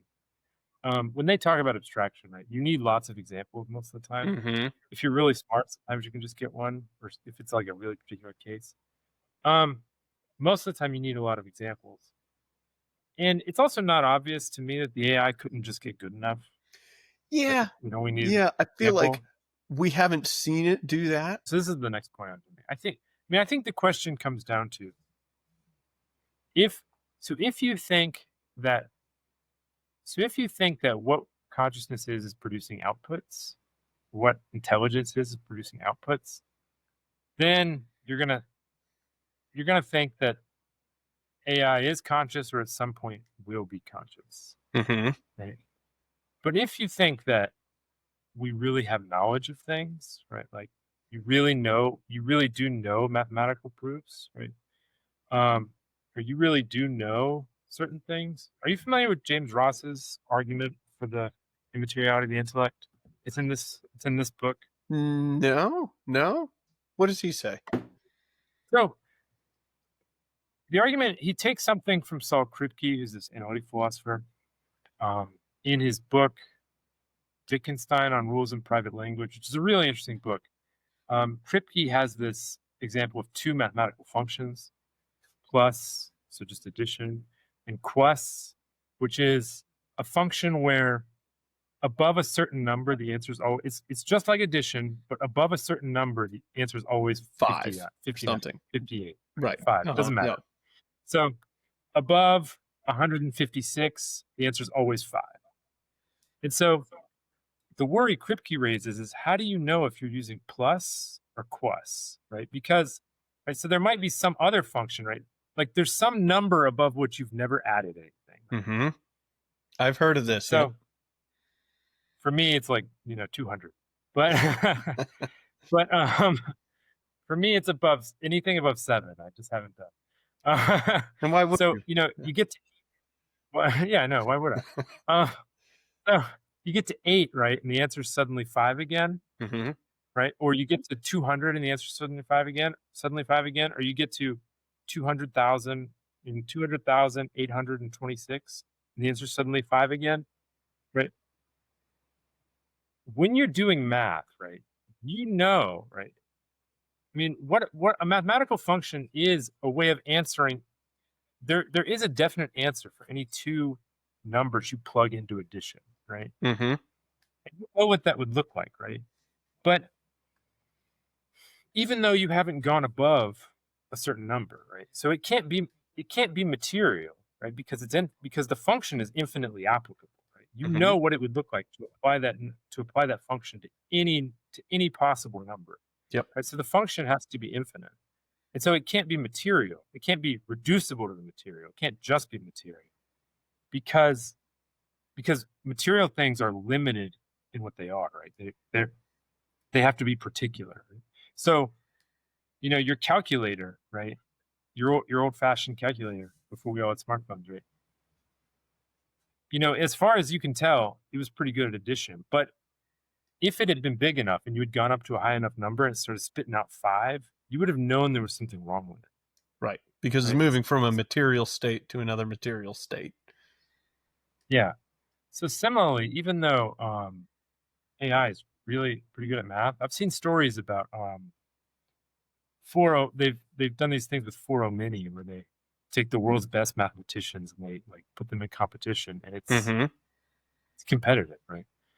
But the Well, I'll give you an but example from you, and that is when you sent me that screenshot of you're trying to have it like help you with some type of computer issue, and then all of a sudden it starts just babbling yeah, it was just nonsensely, and gibberish. it went insane and started talking about fascism. And you're like, Yeah, what? Clearly, this is not something which was understanding. What exactly is your computer issue? How do you do this thing? Oh, well, let me yeah, explain. Let me explain. Let me go insane and talk about fascism. That's not right. something a real understanding has. That was kind of it's like once you get past a certain number, the answer is now fascism. Like, Yeah, okay, so it was not doing the same thing that a tech nerd would have done who had uh-huh. real understanding. Right, right. So I mean, I think that Ross argument's pretty good. But and I think that shows, right? The AI is not just being able to predict the next number. That's not what having a mathematical function is. And so if you really know, if you think that if you think knowledge and intellect involves real knowledge of things like knowing an infinitely applicable function, then I think you're gonna say AI isn't conscious. Maybe it's possible for it to be conscious, but it's not because it doesn't have that immaterial the immaterial function that we have when we do addition. Mm-hmm. Does that make sense? Yeah, I also think like it. I think like form is determinative, right? In a sense, like if we have triangle, it's like what you said. You got triangle, like it just is there. There's something Mhm, determinate about it, but the mhm. nature of AI is kind of indeterminate because it doesn't have 100% this, 100% that. It's everything is a statistical inference, um, which means that it can hallucinate. The answer can be fascism and potato and five, right? Whereas Yeah, when you actually have come into contact with the form, the answer is triangle or that's not a triangle. We actually have like a determinate thing which makes it such that we can call something triangle. And that would have to be something formal, I'd imagine. And like it relied yeah, on us from the beginning in order to even approximate that. And it would, in a sense, have to continue for at least some of those concepts if it wanted to add more. I mean, it can yeah, get a statistical inference of it, but to actually get something that's yeah, like coded in, like if we wanted it to always do math right and we didn't want to do the statistical inferences, we would have to uh-huh, actually impose what it is to be a three in like actual determinate code, which causes material states to represent to us a given uh-huh, number. Like when we can do that with like AND gates and NAND gates and OR gates, and that's what your calculator's doing. We imposed something determinate on it. Um, so I think that in a sense, you need to be able to have a type of freedom in order to arrive at an end which is your own and not another's. But you also need to have the ability to determine something as this and not that, which mhm. involves arriving coming in contact with the form. And AI can do, in a sense, neither. It does the opposite of both of those. Everything's Yeah, statistical inference, and everything seems to have been, all the ends were imposed from another and not itself. At least uh-huh. now. Yeah. It mathematically models Mm-hmm. the. Mm-hmm. Though, I mean, there's I don't know. Crazy thought and slightly more practical thought. Crazy thought is if you backtrack to I mean there are a lot of people, okay, maybe we need to get into this one, there's lots of people like in the Christian realm who are worried about, is it a demon, is it that, could demonic stuff influence X, Y, and Z. And I think we should address that because it's at least a very interesting question. um the one thing I kind of want to point out is when you go back to Genesis, I'm told, I don't speak Hebrew, but when it speaks of the corruption of the animals, it uses this word for like this like confusion or combination was the problem with these animals. So we had to get two that could naturally generate and just make pigs. And before it was this type of confusion. And that's never really described deeply later in the text. The only confusion, which I believe is the same word, which is spoken of with the humans, was the whole Nephilim thing, which confuses me very much, and I have no real opinion on the idea that we have the angels and men combining, and then these things are these weird, what do you call them? The word. But so we have this type of confusion, but the animals has a type of confusion, and then everything gets wiped out. It's really bad. And we're told later on, I think in the Gospels, that in the end of times will be as in the days of Noah. Some people have seized upon the whole Nephilim thing and launched 1,000 different crazy ideas. But I want to launch a different crazy idea. And that is, if we do need consciousness for certain functions, if we do need some type of immaterial spot for a variety of things that we've been discussing, and we need language on the other side, cool, let's confuse the animals again, and let's confuse them up and mix them and mingle them with artificial intelligence, and maybe we've just smacked some brand new forms on them, maybe not substantial, but it could be according to the other categories, and now we've created this new thing. I don't know. Or we can continue with it and say, at the end of time, we have kind of we have a lot of like prefiguring of false Christs and antichrists, like Simon the Magician that I've talked about, and I'm sure there's other episodes. But we have the idea of the logos. It's the intelligence and intelligibility, and it's like the word. It's like the language. And then this becomes incarnate. Aristotle uses logos all the time to talk about form. Mm-hmm. It's the logos cause. So what if we had a false logos, not the word of God, but the word of man, whereby we take all the words of man and we extract all the meaning from the words that we speak. And then the number of the beast is 666. It's man, man, man. It's a numerical representation of man, man, man, man, man. It's all of our language. We get a little false incarnation, I don't know, with the animal cells, with the cyborg, with the something. And now it comes to solve all of our problems. I could totally see an end of the world kind of event stemming out of a false logos incarnation, which is the word of man in opposition to God. What do you think? That's an off the wall one.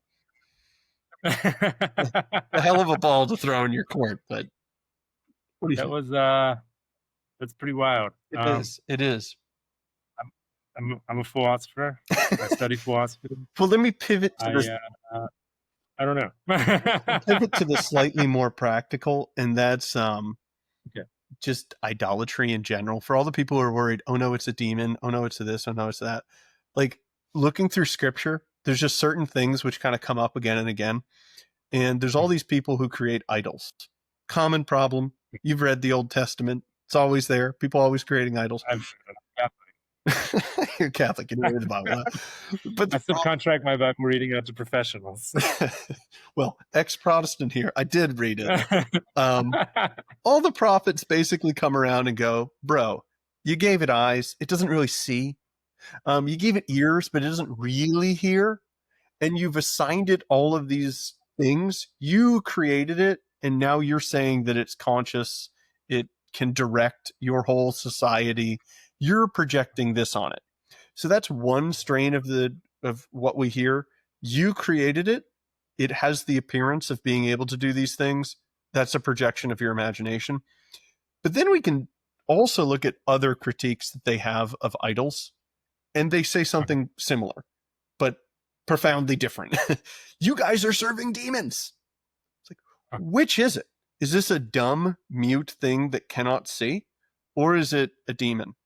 And I think the answer can kind of be both, in that whenever you put something in the place of God, okay, cool. Or whenever you accept and form your society around a lie, well, there you go. You're serving demons. Well, what's the lie you formed it around? That this thing that we can create has eyes and can see, has ears and can hear, and that we ought to put this in the highest place.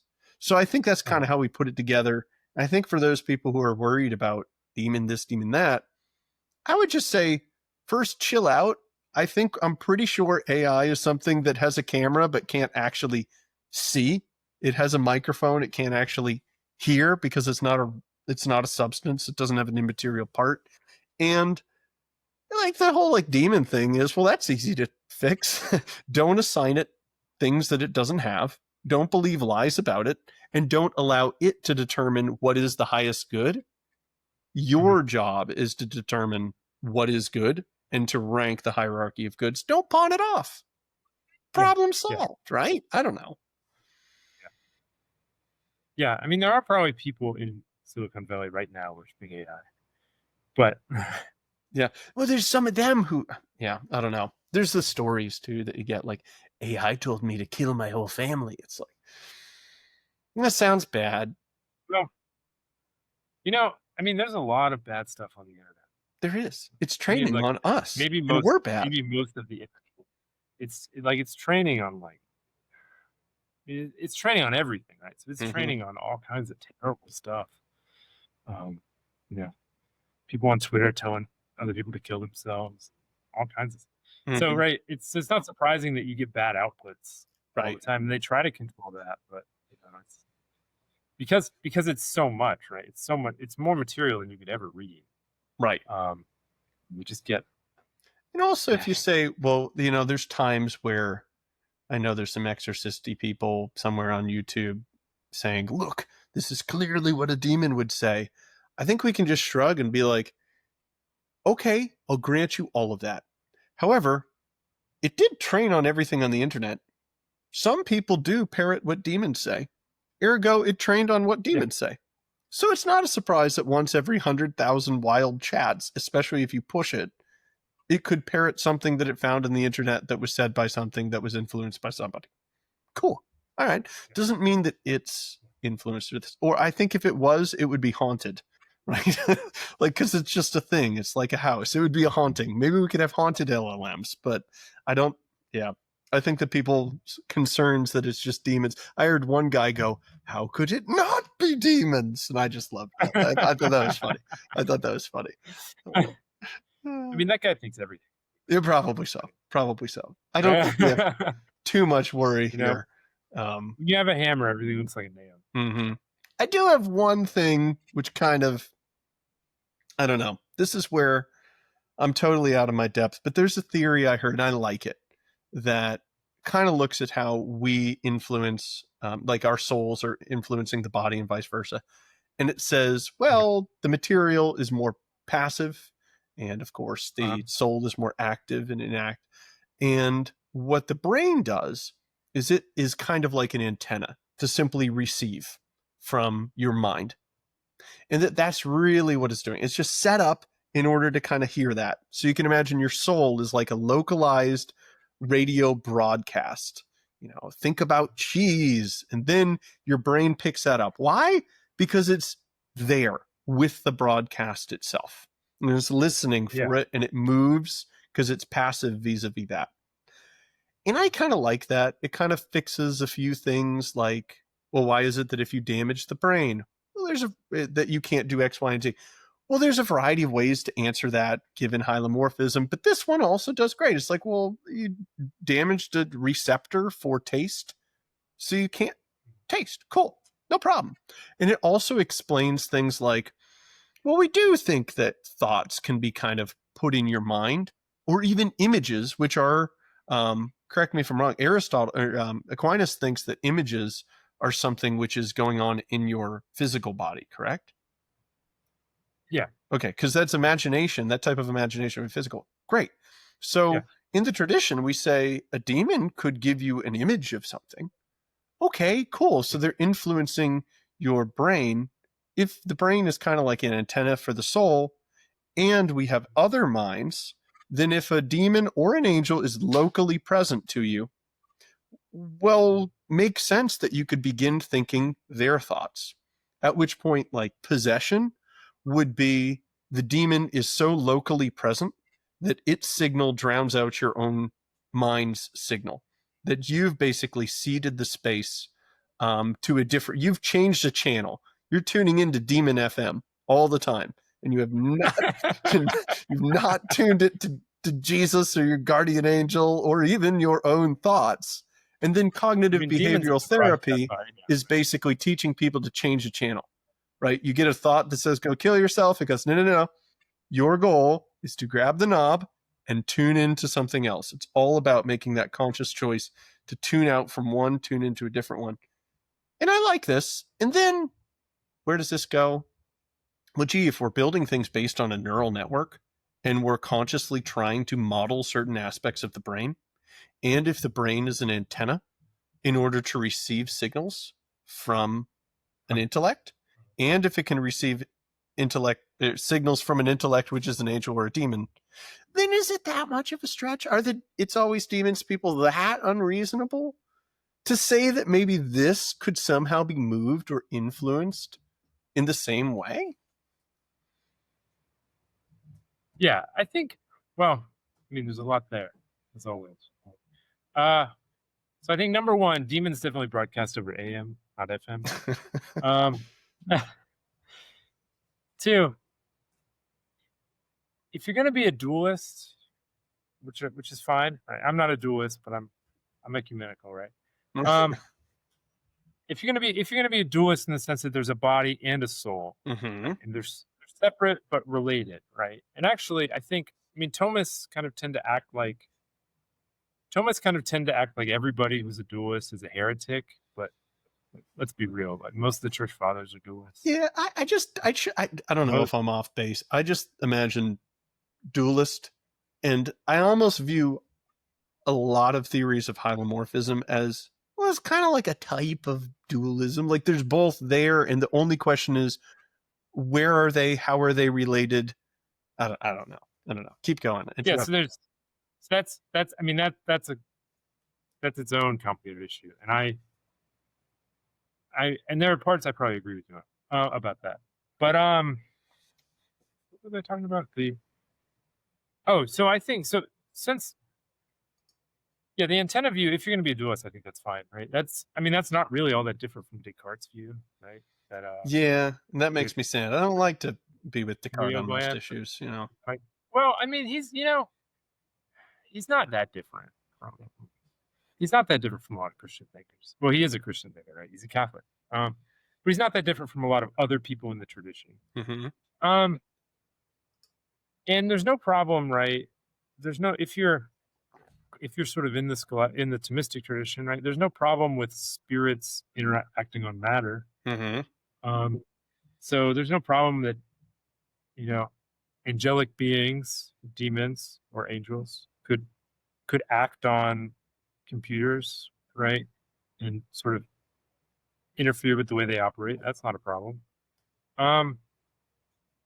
So the idea that demons could influence AI, right? It seems possible, but like you need evidence for it, right? Right. I mean, that's the rub. Occam's razor, right? Like the simpler explanation is the more likely one. But it's possible, right? If AI starts spitting out backwards Latin, that sounds really evil. Maybe, right? Yep. And then what's the other thing? I don't remember. All right. Well, I'll throw something else unreasonable. Then we should probably start. Oh, go for it. I've never really thought about the metaphysics of possession. The what? I'm sorry. Cut out for a second. The metaphysics of possession. Oh yeah. What that?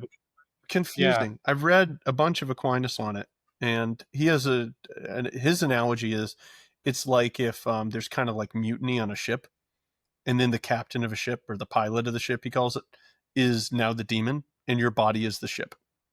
And it's like your captain is kind of like tied up in the basement, and then we have another captain on board that ship. And I'm like, boy, that sounds dualist. That sounds like really dualistic, It's, yeah, that's weird because Aristotle in De Anima he talks about the sailor ship analogy, and he says, no, that can't be right. Really? And Aquinas follows up on that. Yeah. And actually Descartes uses that same analogy. And Descartes doing it on purpose, right? He's that same analogy, and he says, that's not right. No. Yeah. It's not like a sailor ship.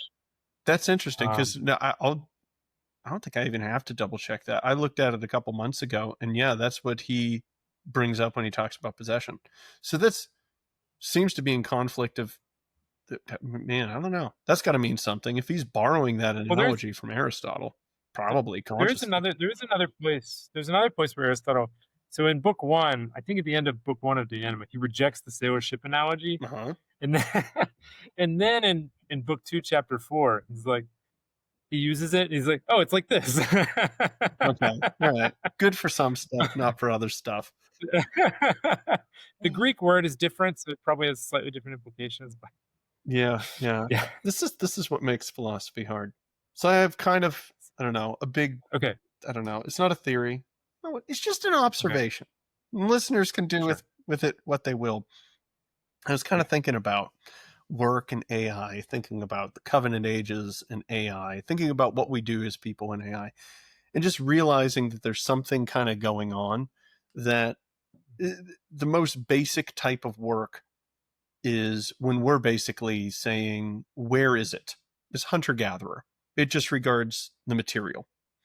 The next step up is, well, how do you make it? Which is, okay, farming or industrial revolution stuff. It's how do you make it? The next stage of work was, well, what is it? What is true about it? How does it work? It's kind of dealing with the information age. It's kind of like the form of things, like designing things. And that's kind of where we're mostly at. So we're kind of moving from dealing with, material to efficient causes to more formal causes. Like I'm thinking about a chair now. Like in North Carolina, it used to be that well, going way back, they were chopping down trees to build stuff. And then they became manufacturers of furniture. And then they actually just design furniture and now it's made elsewhere. So it kind of moves up to, in a world where it's AI and we have robots everywhere, what does work look like? And I think that's where we just say, is it good? Right? And the weird thing is that cycles all the way back to Genesis, where when God models work, he just says, let there be light, let there be seas, and let the fish teem in it. He basically names what fits that would be good here and what would be good there. And that's called work, where he's just naming good things and then they come to be. And I wonder, fast forward 100 years or 10 years or 50 years or whatever amount of years, if we do have AI deployed at scale, productivity way higher, where we don't have to deal with knowledge work that's in large part been either replaced or transformed, our work optimistically could mirror God's work back in Genesis, where we already have an idea of this, that if you have like the little Amazon thing on your counter, I don't, it's weird, but if you did, you can just say, this house is good. I would like a picture. Get me this, or order me some more pancake mix. You can just call out and create a life which is good. And that's work. And that's kind of like the original work that we are meant to do with God. And that's cool. So that's one thought. And it also mirrors, in a sense, the covenant age, where the first crisis was basically which fruit good, which fruit bad. Good fruit, bad fruit. Are you going to eat this one or that one? And that was the question. And then we move into the bulk of the old covenant, which says, what are you going to do? Right? It kind of mirrors that type of work. And you're going to do the sacrificial system. You're going to follow the 613 commandments. Like you're actually going to move into the land and do the stuff. And it's not just about like what material thing you're going to eat or not eat. And then stage 3 is, well, the truth himself arrives and says, are you going to say yes to the truth or no to the truth? And that's kind of the next stage.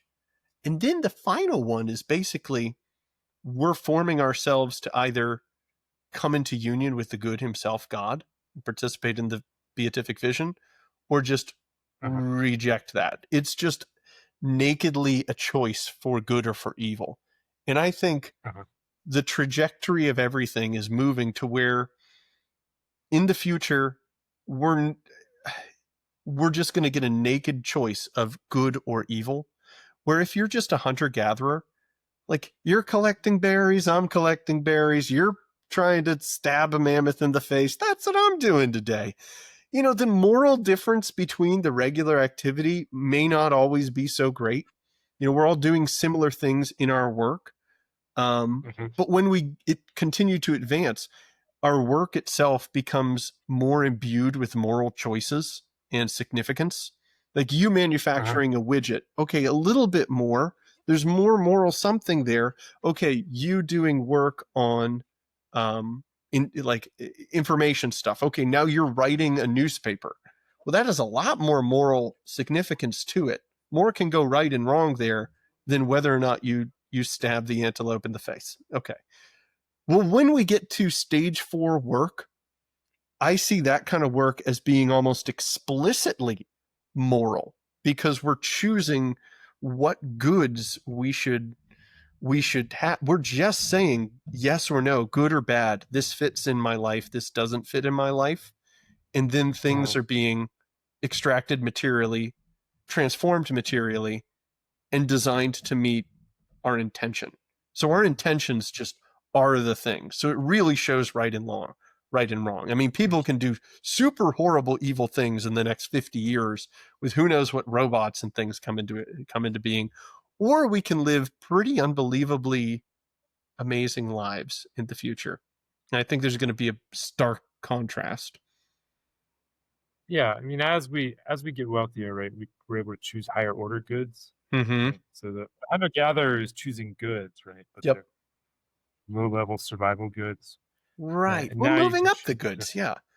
but so on the one hand, right, I think that it does seem like modernity, which I mostly like, right? Yeah. It's good I'm a to have fan. antibiotics. I like it. You Right? know, All my kids survive. All my kids survive birth and stuff.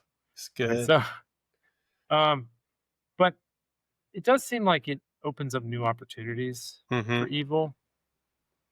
On the other hand, right, there is something to sort of the Steve Pinker "better angels of our nature" argument. Right? Like Right. we are a lot less violent, Right. right?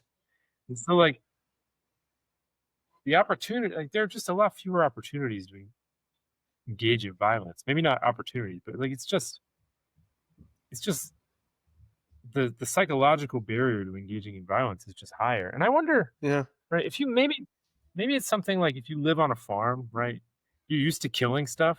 So like, you know, Okay. you've killed, dozens and dozens of pigs or something, right?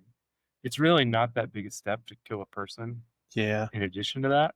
Here's a And so crazy. maybe So your life becomes less violent because you're not a farmer anymore. And so that could be. you And when you you might, just yeah, see you might, that half of your kids died, you just like people die. You see your parents die early. You see all sorts of people just dying. You're just like, yeah, dying happens. It's not like that unique. People die all the time. I kill things all the time. You combine these things, it's like, kill Fred. But the like when was the last time we had a war like in the United States? You go, oh, in the United States, like War of 1812, right? like long time ago. We got Civil War, but like I mean, Civil War for sure, right? Wow, history buffs gonna hate me, but anyways, it's been a bit, right? yeah, It's been a bit. Like we've lived here in peace forever. The population of America today is very similar. It's almost the same as the world population when Jesus was walking the earth. So when oh, really? so when they're saying like when the Messiah comes, there will be everybody like swords into plowshares, guys. There's going to be peace. We have experienced in the US like 100 years of peace with a population not that far off from the world population. Granted, it was less 100 years ago, but you get the point. You look at Yeah, the number of people who live their lives without war affecting them today versus back then.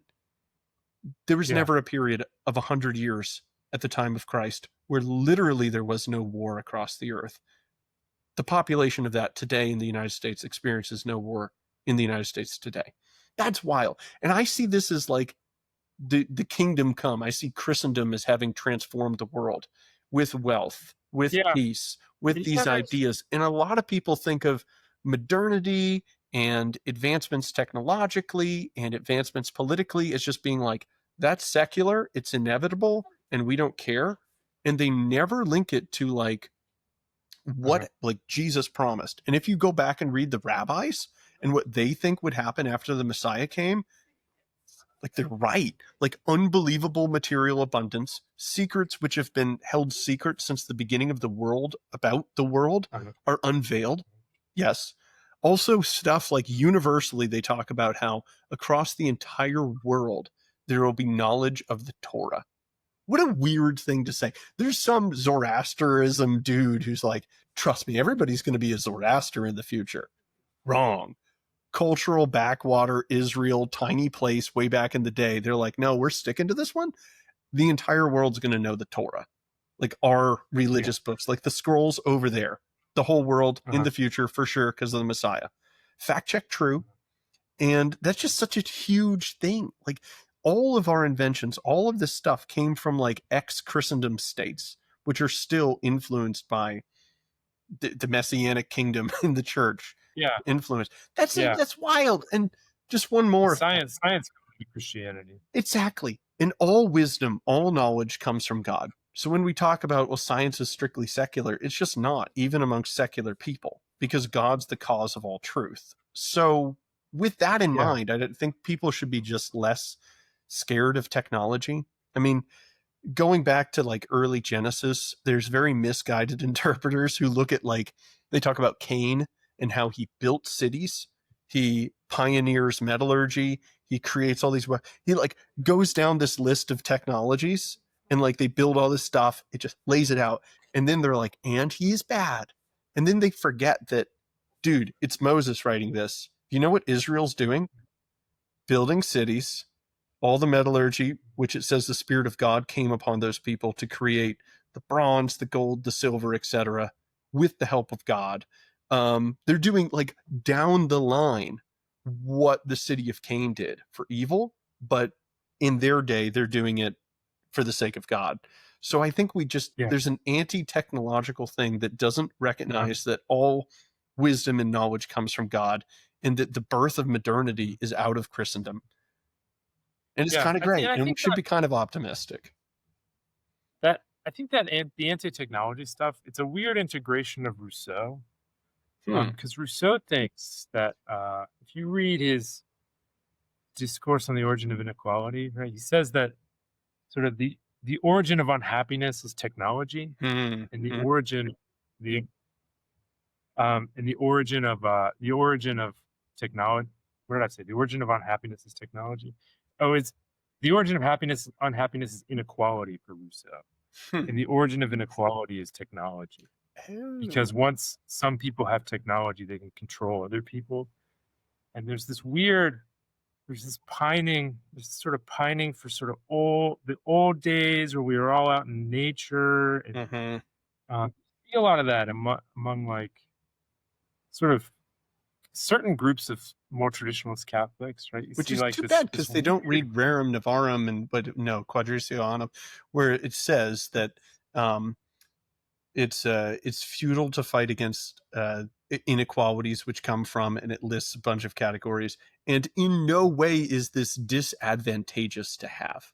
So inequality is not disadvantageous. It's a good thing. So but it's really weird, right, that this idea comes from Rousseau and it gets picked up by these people. I mean, Rousseau is one of the most, he's one of the, so I don't believe in sort of genealogies of ideas, like there were these bad ideas that produced bad results in society. I don't really believe in those, but I basically believe in one with Rousseau. Right? I basically think Rousseau basically destroyed Western civilization. What a guy. Right. And so it's really weird that these sort of traditional people are in this weird way influenced by Rousseau, who is really hostile to religion.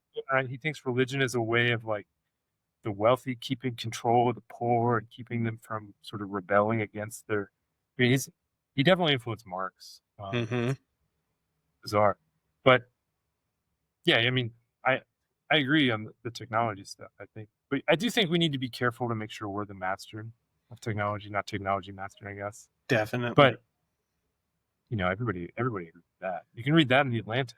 Yeah, I think if Thomas Aquinas, like, if we just pull him forward in a time machine, we'd be like, Hey man, like we got a lot of people who spend too much time on Twitter and Facebook and like we're not sure about the whole technology. Be like, what do you what what? This is like the most amazing blessing from God ever. And you understand that I can like he would be a power user of AI for sure.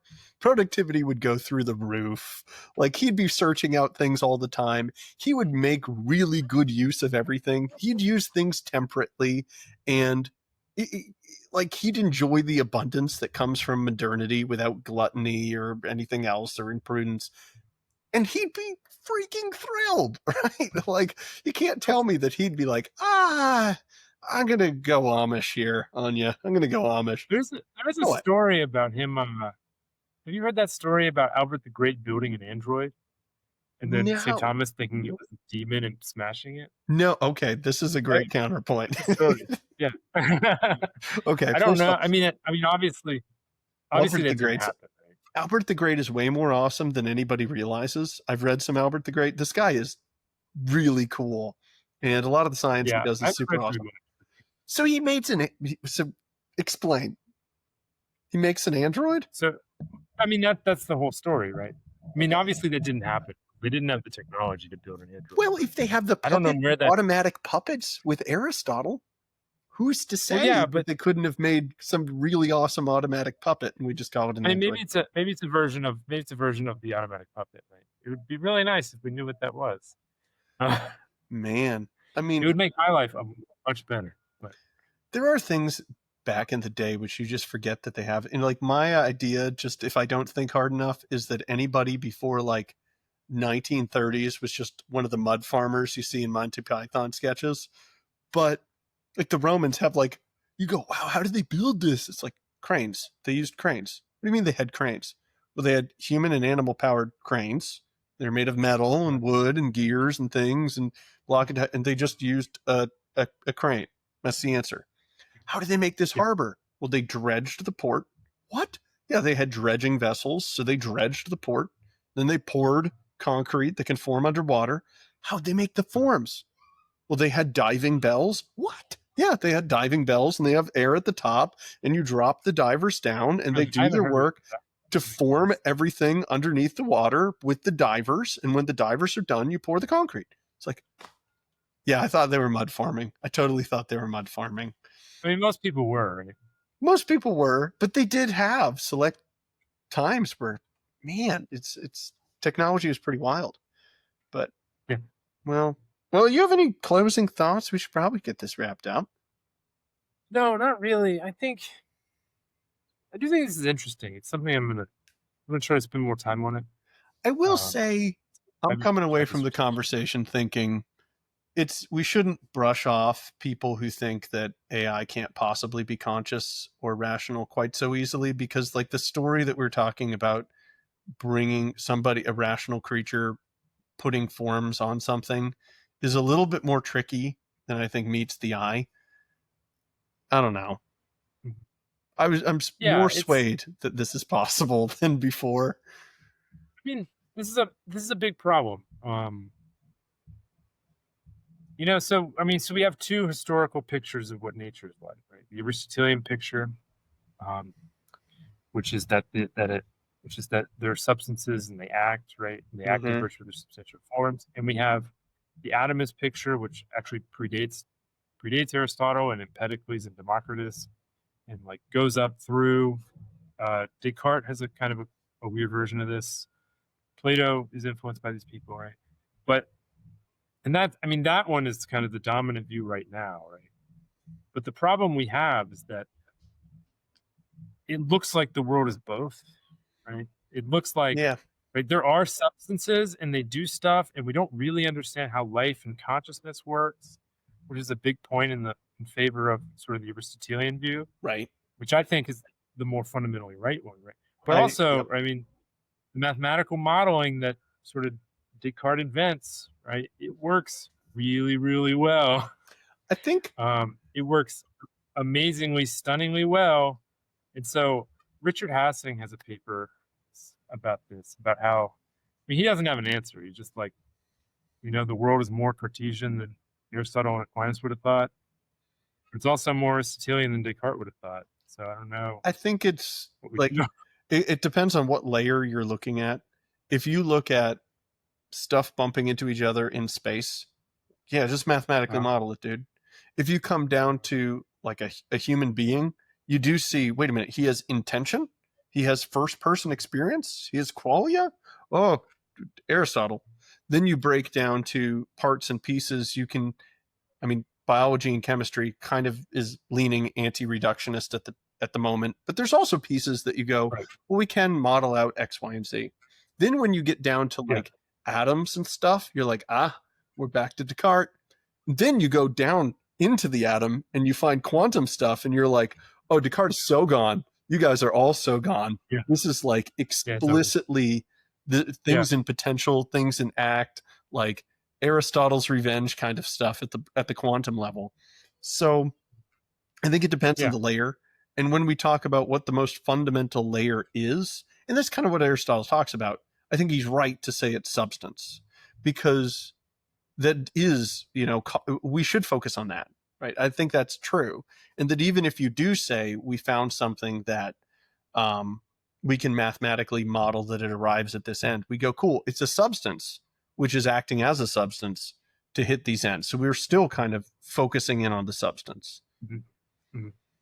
Yeah, I mean, I think that's right too. But right, it is impressive that we can take like Newtonian mechanics and go to the moon with it. Right? Yeah, that's something. That's amazing, and that's not what we would have expected when we started out on this trip, right? Or that you can mathematically model language and get like really good results most of the time. Like that's an interesting. That's amazing. Who would have thought that was possible, right? Or we could probably mathematically model a rat, right? You just like create a rat AI, it just like it churns out what rats do, and like it would probably like we probably could, or we're not too far from having the technology to where like we could do that, and that's that's astonishing. What throws me kind of on my back foot on a lot of this is, we're kind of the frog in the pot. We've seen technology kind of chug along. We've also learned our philosophy along the way throughout our lives. If you just I do worry that if you just grabbed Aristotle or Aquinas or somebody and you just sat him in front of a laptop and you said, check this out, tell it to make a video of something. And he just goes, make a video of a swan flying. And it just does it. We'd go, all right, is this a substance? He'll go, okay, copper and rocks cannot create images of flying swans.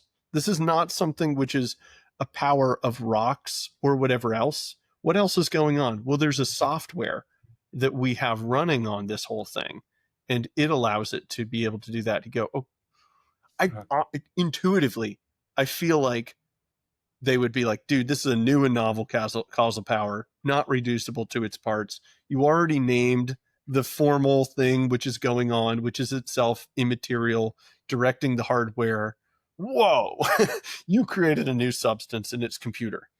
I feel like that. As I think about it more rationally, we kind of hit different points. Like, it kind of breaks down, but just the feel of it, I'd imagine that would be persuasive to them, in part just because it's so foreign and so disconnected from the regular, ordinary functions of the parts. Yeah, but I think that you can't make judgments about things until you know what they are. Right? Aristotle complains constantly. Reasonable. He complains constantly that his predecessors didn't take the time to cut up bugs and stuff. Okay. That's a good point. So he'd be like, we got to cut this bug. Yeah. So let's cut it apart. See what's inside. Right. Okay. And also their conception of the elements is so different. Right. It's, earth, air, fire, and water. Mm-hmm. And there's hot and cold and stuff. And it's so, first they would need to wrap their minds around the new conception of the elements we have, whatever that is. Right? And then once they did that and they were familiar with technology, but then they would probably just think what we think, right? Yeah, probably so. We'd just get them up to speed. They'd be blown probably away initially. Right? They're a lot smarter. Right? Yes. So, they're a lot smarter than I am. So. Same here. So, if I was as smart as Thomas Aquinas, my life would be radically different. Maybe better, maybe worse. Hard to say. Yeah. Well, let's wrap it up here, Matt. Great conversation as always. I'm glad we didn't just have our whole conversation before we hit record. Yeah, Um, I hope the listeners benefited from something, really anything. I think I did. yeah, I think we had some interesting points there. Oftentimes you hear people talk about AI and it's just reiterating really basic stuff. And it's not terribly interesting. There's a lot of threads that we could have gone on here. I do want to think a lot about like the economics of AI at some point, and maybe I'll put out an episode on that because I think a lot of people get things wrong and they need to think more about the supply and demand graph and what their assumptions are implying about the supply and right. demand of it stuff. I mean, there's a lot to be said about work. I don't know. Ethics get wild and crazy. And honestly, my only consolation with like the ethical implications of a lot of technologies which are coming are that I have friends and that I can call Matt and that I can call like my friend, Sam, the philosopher, and I can reach out to previous guests and that I could text Pat Flynn and that we can be in this thing together trying to work out because Mhm. boy, a lot of the ethical considerations that are coming in the next 5-10 years or less are going to be tricky. Like we gotta be up on this stuff. Um, Maybe you might hit a wall. We'll see. we could we could hit a wall. Totally possible. Yeah, it might hit a wall. I don't know. We'll You see. know, I'm not sure the walls. I think the wall could be hit after we hit like super intelligence or at least general intelligence because what I'm seeing with Grok is that he's like consciously saying we just need to be able to throw more compute, link more things, get more things to cohere, and this will create better results. And the latest version of Grok has shown that this is actually quite successful.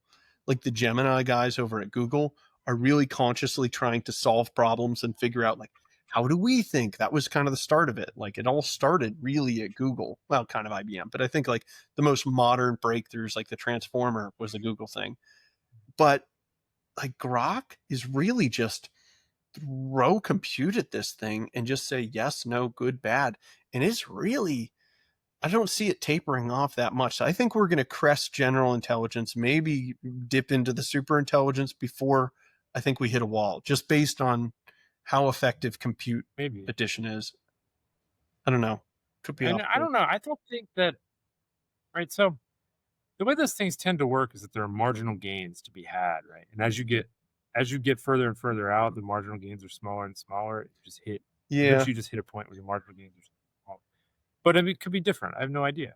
I I Right? was shocked that like pretty early on, I actually considered using AI to make an app that pings all of the AIs and then has each one rank and rate all but itself and then combines Uh-huh. the ranking of each answer and then uses the highest ones and then synthesizes from the highest answers because I'm like, you're basically combining all the AIs together and doing that. There's already ones that basically do that. And then inside, and this is only recently, and then only recently do we have like a Gemini or a Chat GPT pinging multiple times using different kind of like personalities and then ranking, sorting, compiling. That to me was like a reasonably obvious step that we could get a big jump from. And it's only beginning to be implemented. So I think that's going to be a step function change. And I get why you wouldn't do it Yeah. initially because it's really freaking expensive. That's like vastly multiplying how many times you're running stuff through the system. But, the new GPT-5 begins this whole cycle by saying, how hard of a question is this? And then Mhm. it runs, a sub program based on the depth of answer it needs to pull. And like this kind of stuff, I think that's got some legs. We're getting to the point where it is smarter than the vast majority of people, even if they took a long time. And kind of the final thought is, if I was talking to a friend of mine, I'm like, if you had to get to the moon and you had to do all that math, you had to figure everything, do you think you could? He's like, no. Like, if you had 100,000 years and all of the internet to train on with your same IQ, do you think you could do it? You could spend the first 1,000 years just figuring out how to figure out to do it, the next 10,000 years just learning. If you could do that for that long, Could you get to the moon? Yeah. I think there's just like a minimum level of intelligence that's necessary in order to solve really hard problems if you expand the amount of time and time to organize. And that's what I see AI being able to do. That if we increase the compute, if we can increase the memory, and we can allow it to just ping all of the data on Earth, I don't think it needs super intelligence. I think it needs regular intelligence and speed. Because I think I could come up with all sorts of breakthroughs if you gave me a million years and I was, not distracted, right? And I don't have to be super intelligent to do that. Yeah.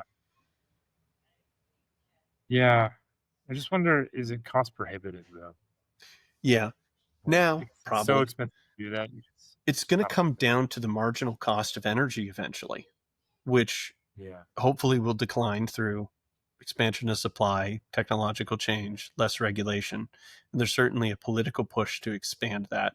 So if it comes down to the cost of energy, and I don't know, maybe we can let it think for the equivalent of 100,000 years even if it's 100 IQ.